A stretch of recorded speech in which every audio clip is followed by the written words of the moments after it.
So looking at the game total of this game, it is a pretty high scoring projected game, about 49 points in total, and it is projected to be a close scoring game. So we don't have to worry really about Tyreek Hill. Didn't practice on Saturday and Friday. I'm expecting him to play, citing a wrist injury that he did have in training camp, but he should be good to go. That does, slightly change the dynamic of how we go about attacking the slate, but for the most part, we are good to go. So let's go ahead and jump into the top prop bets for this game. And so let's start out with Puka Nacua here. So Puka Nacua, we are getting some, I would say, interesting lines.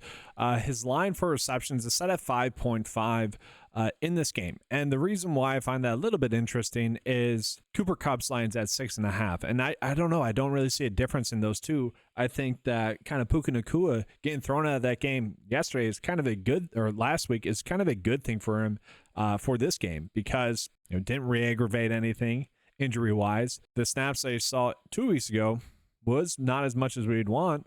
But I would imagine that this week, now even more weeks removed from that injury, that he is going to be good to play closer to a full allotment of snaps. And so I don't if we're doing that, I don't mind the over 5.5 receptions there for him. And then while we're at it, let's talk about Cooper Kupp. So yeah, Cooper Kupp's line is at about 6.5 receptions.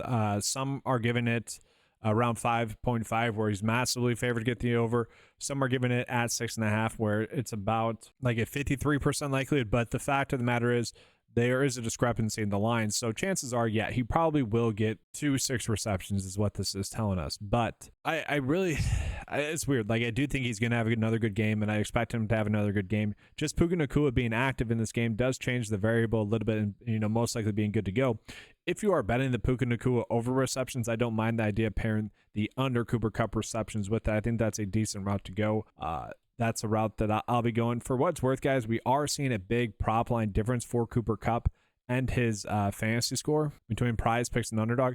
Not crazy, and I don't think we need to do the fantasy score prop bet with either of them, because we are getting a good reception line. But if you were looking to bet on Cooper Kupp for his over, not terrible. Let's say he does get 7 receptions, 7 fantasy points right there. His receiving yards is at about 66. So that's 13 right there, not accounting for a touchdown too much. So not terrible there. Let's go ahead and take a peek at Kyren Williams as well. So Kyren Williams is the player that gets really the best matchup out of the whole group of Miami Dolphins players. And if I had to choose between a bet that we could go with for him, it would either be his rush attempts for the over or his reception, or not reception, sorry, or his rush yards for the over. So either rush attempts or rush yards. Again, slightly easier matchup. He is someone, when you look at his workload, he has been crushing this over in a lot of games that have stayed close, and this is a game that is projected to stay close. Could be a little bit higher scoring. Maybe that leads to a little bit less rush attempts, but we know what Sean McVay wants to do. He wants to rush the football, and you look at the matchup here, this is going to be a good matchup for Kyren Williams to be able to rush the football. And then let's zoom out to kind of the rest of the players here. And really, this is where we are going to be getting our biggest edge here, is with Matthew Stafford currently. Okay, so PrizePicks and Underdog, when we're looking at their fantasy score, the quarterback scoring not any different. Whereas running backs, receivers, tight ends, Underdog does half-point PPR, PrizePicks does full PPR. So we have to do a slight adjustment. So, in instance, it's not the true line. It is, but it's not, just because you're doing a slight calculation difference. This is the true line. So the fact that this is off is kind of crazy. We saw this happen with CJ Stroud on Sunday Night Football. So for today's slate, I really like the idea of betting Matthew Stafford for his over PrizePicks fantasy score, and then for Underdog, Ben is under. Okay, that's a big difference there. Now we see the projection day, it doesn't exactly like Stafford in this one. We also see that the average sportsbook line does have it closer to 17.5, but it is favoring the over pretty heavily there. Now again, this is a slightly easier matchup for Kyren Williams rather than for the passing game. So I wouldn't mind the idea of attaching a Kyren Williams rush attempts prop with Matthew Stafford for his under fantasy score potentially, or just Kyren to score a touchdown. And then looking at it, yeah, I could get behind DeMarcus Robinson not getting his over fantasy score. Not exactly one that I'm excited to bet either. So let's go ahead now and jump on into the Miami Dolphins. And for the Miami Dolphins, the biggest one that we are seeing here is going to be Jonnu Smith, where we're looking at his under fantasy score on PrizePicks. We can see that they're kind of the clear outlier with the data points that are coming in here. I'm kind of indifferent about this. He has been someone that they have actually been trying to get him the football in kind of unique ways. Looking at his game log here, 6 targets, 7 targets, 8 targets. And now, yes, a couple of these games were without Tua, but still, the point still stands that he has been getting some manufactured touches. So it really just comes down to, is Tyreek Hill going to be good to go, and can they get Jalen Waddle going in this game? At the same time, I think someone like ODDSJAM is going to get involved in the passing game as well. So I would agree. I would probably be slightly favoring the under, but it's not exactly one where I'm like excited to go out of my way to target. It doesn't feel like a lock and load. It feels like a slight edge, which obviously most bets that we are doing are slight edges. It's just the accumulation of slight edges that we get. So from there, we do see Tua. Again, his line's a little bit different on both sides. Again, a little bit of a middling opportunity. With the game being more high scoring, it does make sense why we are seeing that slight pop line difference for some of those guys. We got Jason Sanders for under his kicking attempts. So some okay ones there. I want to go ahead and take a deeper dive looking at some of these players here. So let's go ahead and jump into Mostert. So Mostert is someone that when he's been on the field since he's been healthy, he is getting touches. Last week, he was able to get like 10 touches or 10 rushing attempts on like 30% of the snaps. And in a weird way, I kind of see that happening again. ODDSJAM can be on the field with him as well. In a weird way, he also kind of gets this offense going. I don't know if we exactly need to go out of our way to make a bet on him. At the same time, this one does seem to be kind of good, in my opinion.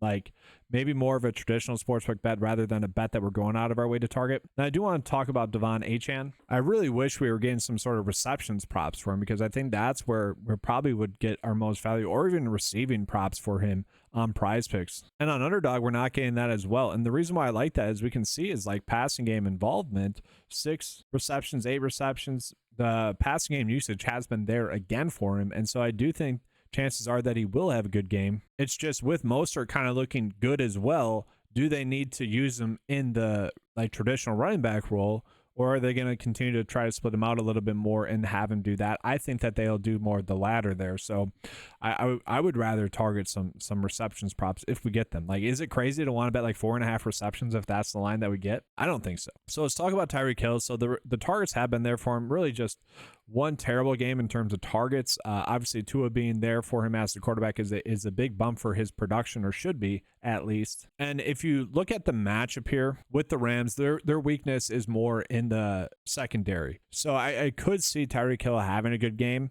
Again, I would probably rather chase more like a reception-based prop for him, because this line does seem to be, probably right. I don't see an edge there. Data doesn't see an edge there. But if we look at some of the average sportsbook lines that we're getting for Tyreek Hill with his receptions, we're seeing that the 5.5 receptions is heavily being favored for the under there. So we look at the underdog line. There's a reason why the lower is being that heavily favored, because it's just not a likely bet to hit. So I do probably like the over, honestly, but it'd be a better bet on one of these more traditional sportsbook bets. So like ESPN bet plus 105, if you guys agree, do that. If you're someone that only plays on PrizePicks or Underdog, no need to go out of your way to target that bet then as well. And so before we get into the bet of the day, I'll just zoom out so you guys on the Underdog board, I'll zoom out here so you guys can see the full board. Not really getting any tackles or assist props that are really popping up right now on Underdog. So it's kind of going to be a smaller bet slip. I should call out that I am recording this video during the Sunday Night Football game, and I'm releasing it Monday morning.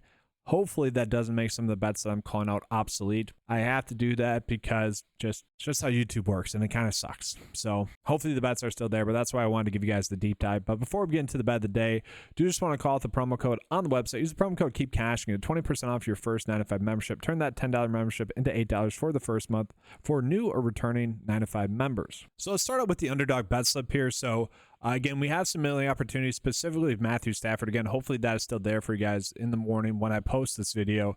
But that is a good edge. And if I'm betting Matthew Stafford to get his under fantasy score, then I should be running out Kyren Williams to get his over fantasy score. I think that's going to be the reason why, because again, looking at the game total, it is a high scoring game at about 49 total points.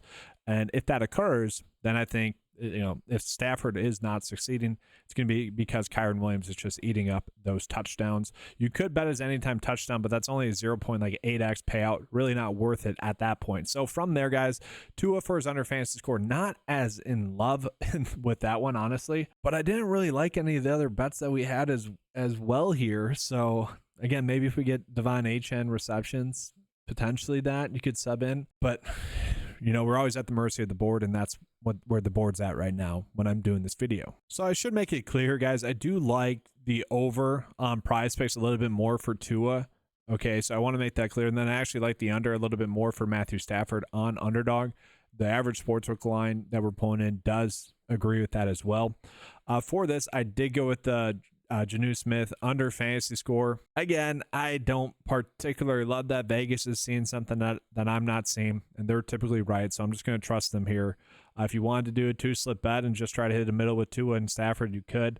But I do like the Puka Nacua over 5.5 receptions. The issue is that for whatever reason, this payout is being slightly reduced, about actually a decent amount. It's making it like 8x instead of 10x, which doesn't really make sense.